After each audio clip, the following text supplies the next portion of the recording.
Bonjour Benjamin Descoster. Bonjour tout le monde, ça fait plaisir de vous revoir en studio, comment vous allez ? Ça tombe bien, moi non plus. Non, parce que cette semaine, on va encore parler du coronavirus. Plus précisément du vaccin contre le coronavirus. Alors d'abord, petit rappel d'un principe d'un vaccin, on nous injecte une petite dose de la maladie pour nous apprendre à la tolérer. Un principe qui pourrait marcher dans plein de domaines. Genre, si vous êtes prof de français et que vous voulez être plus patient avec vos élèves, on vous montre des petits extraits des discours de Guy Parmelin. Bon, pour le Covid-19, les discours de Parmelin, ça marche pas. Mais il y a des vaccins qui pourraient fonctionner. Il y en a 11 qui sont dans la dernière phase des essais cliniques.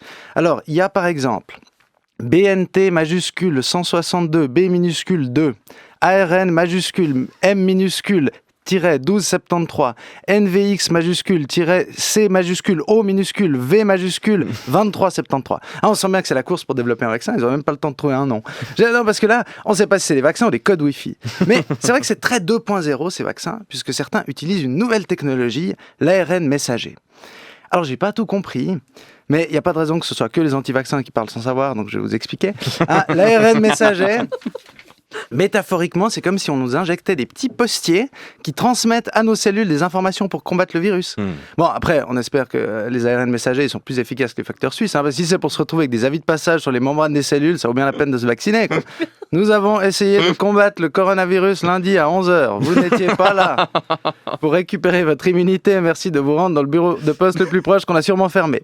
Mais ça a l'air de fonctionner mieux que ça, l'ARN messager. Les deux vaccins qui l'utilisent, c'est BNT majuscule 162, B minuscule 2 et ARN majuscule-M 1273. Et leurs concepteurs ont annoncé des taux d'efficacité de 95 et 95,5%.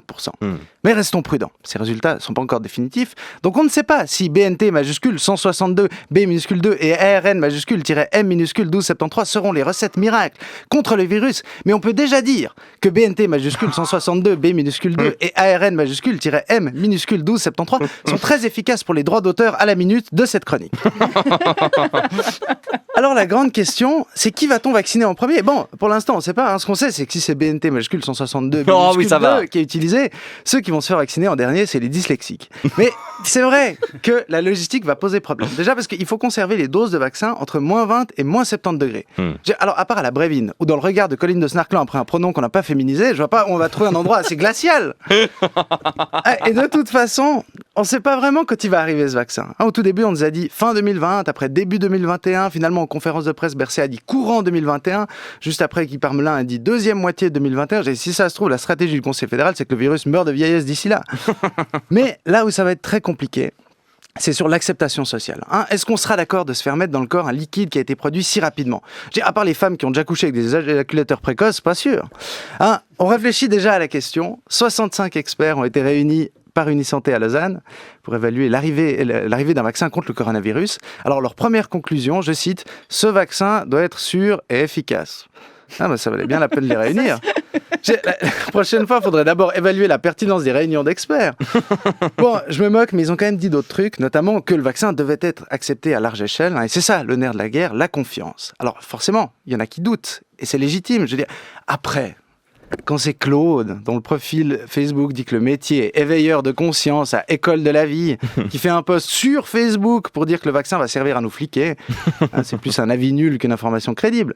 Mais même les faits, on les met en doute. Ou alors on les interprète différemment. Regardez, cette semaine, on a appris que le développement d'un des vaccins en phase de test avait été en partie financé par un don de $1 million de la chanteuse de country Dolly Parton.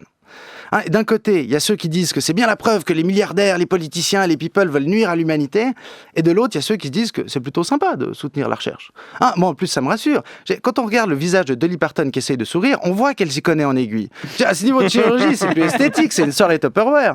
Bon.